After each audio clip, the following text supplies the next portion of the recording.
ay 56. At ang sabi niyo ay fact. Donita and Gladys. Sandali nga, magpabunot nga tayo ng ipin. Gabi, halika magpabunot ka ng ipin. Ang sakit eh. Masakit ba? Parang may masakit. Sino ba ang dentista natin dito? Doc, meron Yes. pong magpapabunot Okay. ng ipin. Ay, ayun na po siya. Ito po sa akin. Yes. Dahan-dahan po kayo kasi po... Opo, masakit po talaga. Opo, kailangan po natin siyang ingatan. Ipin lang po yan, hindi naman po pako. Hindi, bumibelo ko eh. O sige, pakihawakan naman. Hindi ko makita. Masyado malapit. Hindi ko Magsalamin ka po, Dok. Hindi ko dala yung salamin ko eh. O sige Oh, na nga, ikaw ikaw na. na nga bumunot. Ikaw lang Dapat muna. ganyan lang. Dahil pagkabubunot ka ng isang bagay, may Sige. halong pagmamahal.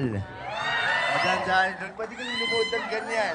Oh, tapos? Tapos, Kunin mo na ganyan. Pero... Malayo ka, malayo. Eh, dahil mo muna yung gilid ng mga labi niya. Oh. Kasi bawal yung madumi. Oo, Oh. tapos? Tapos titignan mo maigi. Bakit ako? Ayan. Titignan mo maigi kung okay ba yun.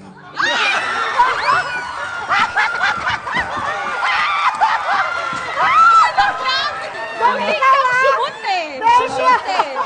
Besyo! Hindi pa, ay, sobrang ganda at healthy ng ipin mo, nakita ko. Thank you, Ruru and Gabby. Thank you, Doc. Wala kang kwenta.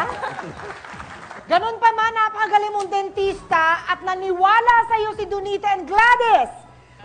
Blackboard, please reveal! Woo!